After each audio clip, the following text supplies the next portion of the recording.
విపరీతంగా జుట్టు రాలిపోతుందని బాధపడుతున్న వాళ్ళు, హిమోగ్లోబిన్ తక్కువగా ఉన్న వాళ్ళు, కాల్షియం డెఫిషియన్సీ వల్ల జాయింట్ పెయిన్స్ వస్తున్న వాళ్ళు, ఇలా ఎవరైనా సరే ప్రతిరోజు భోంచేసేప్పుడు మొదటి 3 ముద్దలు ఈ పొడితో కలుపుకొని తిన్నారంటే ఒత్తైన జుట్టుతో పాటు ఐరన్, కాల్షియం లాంటి ఎన్నో న్యూట్రియంట్స్ అండ్ విటమిన్స్ అందుతాయి. ముందుగా కారానికి సరిపడా ఎండుమిరపకాయలు, 2 టేబుల్ స్పూన్ల ధనియాలు, 1 టేబుల్ స్పూన్ జీలకర్ర, అలాగే కొన్ని తెల్లగడ్డలు వేసి డ్రై రోస్ట్ చేసుకోవాలి. తెల్లగడ్డలు ఫ్రై అవ్వకపోయినా పర్వాలేదు, మిగిలినవన్నీ బాగా ఫ్రై అయిపోయిన తర్వాత పక్కకు తీసి పెట్టుకోవాలి.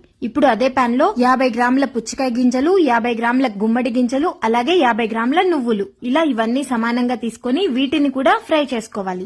ఇవన్నీ కలిపి 150 గ్రాములు అయ్యాయి కదా. ఈ కొలత కోసం 4 ఉసిరికాయల్ని ఇలా చిన్న చిన్న పీసెస్ గా కట్ చేసి 1 గంట సేపు ఎండలో ఆరబెట్టుకుంటే సరిపోతుంది.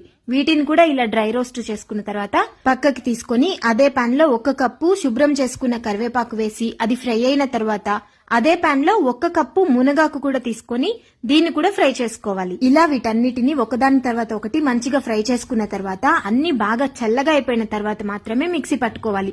లేకపోతే గింజల నుండి ఆయిల్ వచ్చి పొడి రాకుండా ముద్దలాగా అయిపోతుంది. రుచికి సరిపడా ఉప్పు కూడా వేసుకొని గ్రైండ్ చేసుకోవాలి. ఈ పొడిలో ఎన్నో హెల్త్ బెనిఫిట్స్ ఉన్న గింజలు, ఉసిరి, కరివేపాకు, మునగాకు యూజ్ చేశాం కాబట్టి చాలా హెల్తీ. తప్పకుండా ట్రై చేయండి.